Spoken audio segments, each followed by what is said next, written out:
লোকে আমায় ভালোই বলে, দিব্যি চলনসই। দোষের মধ্যে একটু নাকি মিথ্যে কথা কই।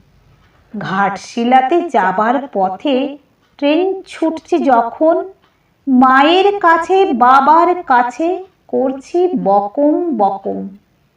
হঠাৎ দেখি মাঠের মধ্যে চলন্ত সব গাছে এক এক রকম ভঙ্গি ফোটে, এক এক রকম নাচে।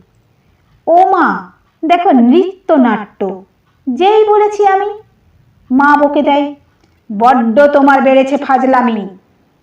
চিড়িয়াখানার নাম জানো তো আমার সেজ মেশর? আদর করে দেখিয়েছিলেন পশুরাজের কেশর।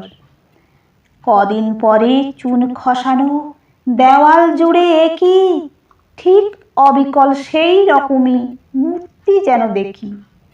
ক্লাসের মধ্যে যেই বলেছি সুরঞ্জনার কাছে, জানিস আমার ঘরের মধ্যে সিংহ বাঁধা আছে। শুনতে পেয়ে দিদিমণি অমনি বলেন, শোনো, এসব কথা আবার যেন না শুনি কখনো। বলি না তাই সেই সব কথা, সামলে থাকি খুব। কিন্তু সেদিন হয়েছে কি, এমনি বেয়াকুব। আকাশ পারে আবারও চোখ গিয়েছে আটকে। শরৎ মেঘে দেখতে পেলাম রবীন্দ্রনাথকে।